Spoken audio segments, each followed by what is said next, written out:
NBA draft is this evening in the city of New York. And Cooper Flagg will go to the Dallas Mavericks, right? We think. For sure. Well, I mean, could you imagine? Come on. Paint me a picture, Chris. What would it look like if Cooper Flagg doesn't go to the Dallas Mavericks? Oh, my gosh. Somebody with an insane Godfather offer, Giannis, and 7 picks. Probably to Dallas, probably maybe gets it done. I don't know. I would be stunningly shocked if that's a phrase. It would be seismic. Yeah, he's going to be a Dallas Maverick. He's like minus 20,000. All signs that Dylan Harper will be the second overall pick in the draft. Yes. Is Proud Papa going to be in the audience tonight? You know what I mean? Cooper Flagg is minus 100,000. Are you serious? To go number 1. Excuse me. You're not. I'm not exaggerating. That sounds like he's minus 11 billion. You know what I mean? Like you're making that up. It's bet 100,000 to win $100. Okay. And Rutgers will be in the house. And then your Sixers are going to be on the clock. Yeah. We had Brian Windhorst on yesterday, and he said that's when the draft's going to start. Mm-hmm. You know, in the same way that the draft started with the Jaguars this year. Yeah. Trading up to the second overall pick from 5. That the Browns, we were all looking at that's the first domino to fall if they didn't take Travis Hunter, and they didn't take Travis Hunter. They allowed Jacksonville to do it because we knew that was shocking. Cam Ward was going first. We know Cooper Flagg's first. Everyone believes it'll be the Spurs unless they trade for somebody and give up the second overall pick and the rights to Dylan Harper. And then it's the Sixers. And Rich, real quick, you said his dad. Who's Dylan Harper's dad? Mr. Harper. Oh, I thought it was someone famous. It is Ron Harper. That's the one. Oh, that is Ron. Okay, Yeah, that's Ron Harper's kid. Thank you so much. And it would be great to see Ron. I'm sure he will be there with Bills on. But the 76ers are on the clock. Yeah, and for weeks it's been this is where Ace Bailey goes. And the question is Ace Bailey going to be a Philadelphia 76er tonight? Because the Sixers tried to have him in for a chit-chat, a workout, and a meal. They wanted to pick up a dinner for the 18-year-old. Who turns down a free meal? And he said, no, thanks. And the word is he wanted a commitment from the Sixers to draft him before he would agree to show up and hang with them. That's kind of weird. Now, apparently he did interview with the team at the Combine. So it's not like he won't even talk to them. Like, now I got to turn my back on you. Gotcha. But the idea is, when you're trying to get a gig, right? And anybody who knows a recent college graduate, I do. Anybody who knows about college graduates who are looking for internships or college students looking for internships, you apply for a job, and even if you're one of the top candidates, you gotta go to the interview. It helps. And if the future employer says, "Look, this doesn't usually happen for recent college graduates. Hey, listen, we want to have you meet the entire team, and we'll pay for dinner."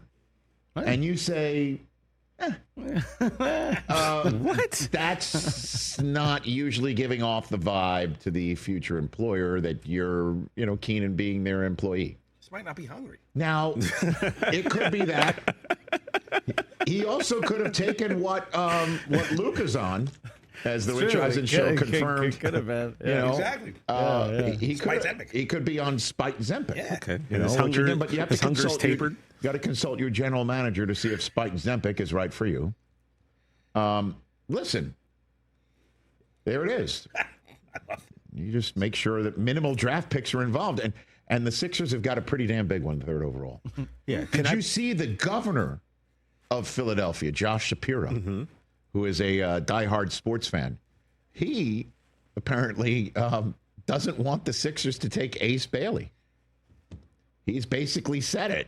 Well, he owns the team, so no. That's Josh Harris. Josh Shapiro is the governor. I'm sorry, I just heard Josh. The governor of your home governor state. of Pennsylvania. Yes, you said Philadelphia. My bad. No, did I say Philadelphia? Maybe I missed it. At any rate, and I got to be honest with you, it does sound like you shouldn't go in this direction.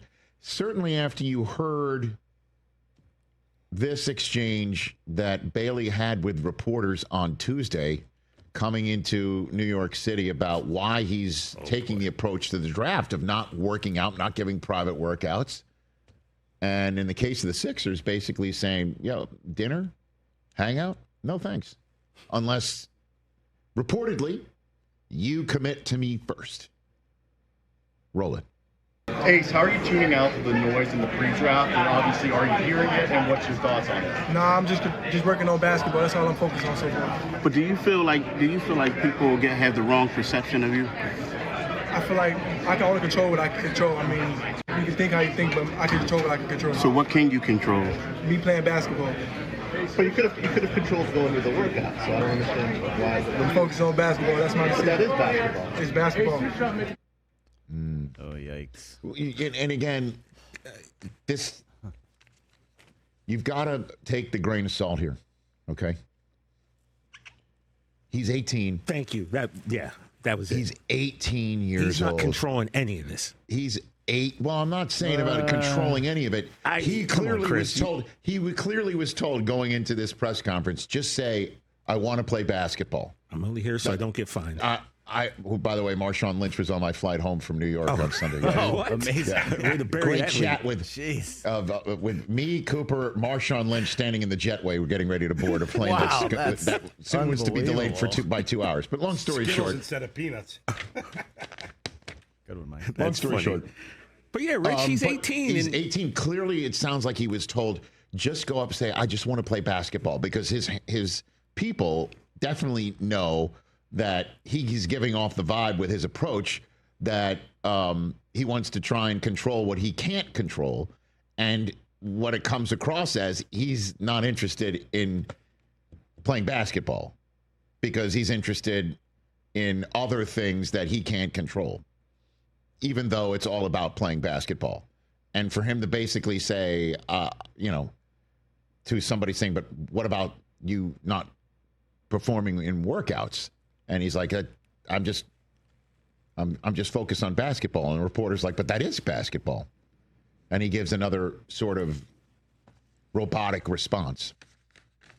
It doesn't come across as great. The Sixers have to look past all this. Yeah. And they've got to look at the tape. They scouted a kid in Piscataway, New Jersey, just up the road from them, I'm sure, multiple times as they were looking at Dylan Harper, too, who they could have got if a ping pong ball bounced in a different way. Yeah.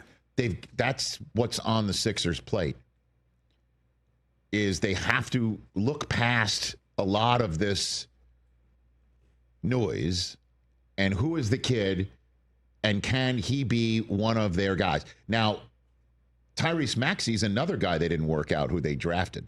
Yeah. Facts. So it's not like have never drafted somebody they didn't work out privately before. And Maxey's working out very well. You think? Mm-hmm. Now, there's that. But there's also here's somebody who's 18 years old doing something, I guess the nicest way to call it is unconventional. And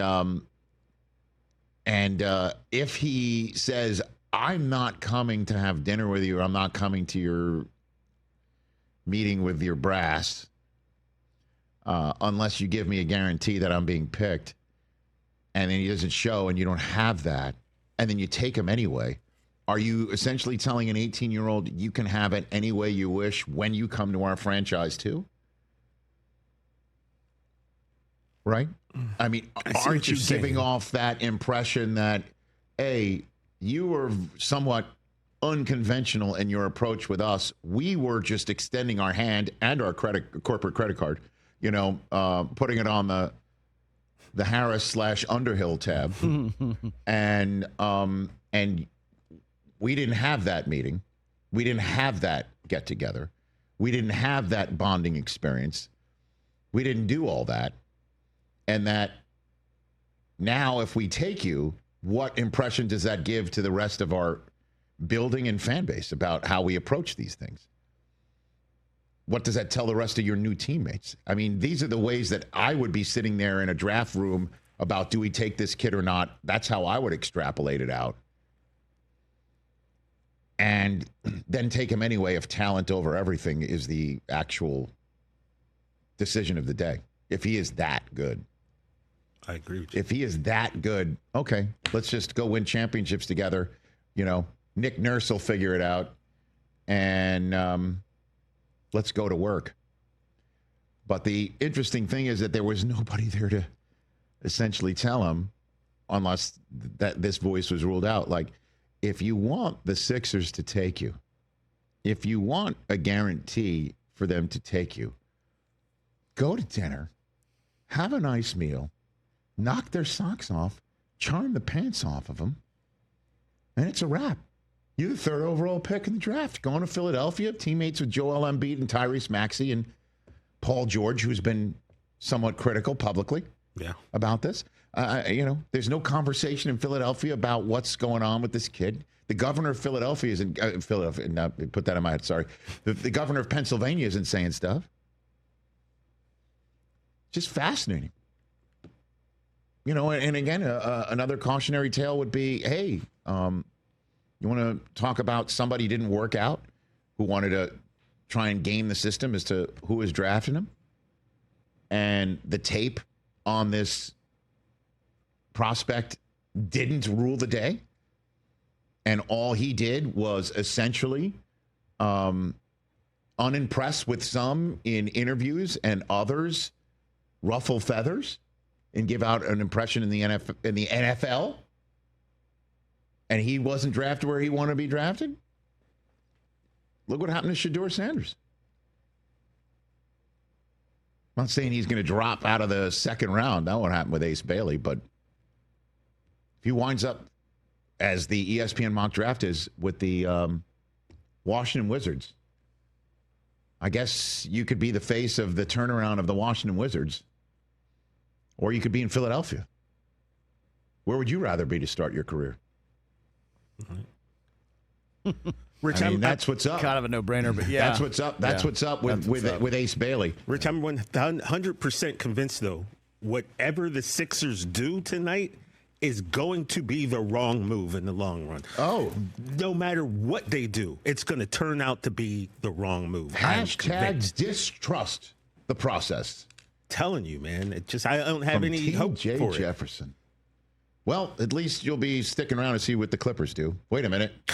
Oh, come on. VJ Edgecombe, the favorite to be the that third. Is the one, yes, third from pick. Baylor. Yeah. Baylor, yeah. Right. So that's what's going on with prior to the NBA draft this evening.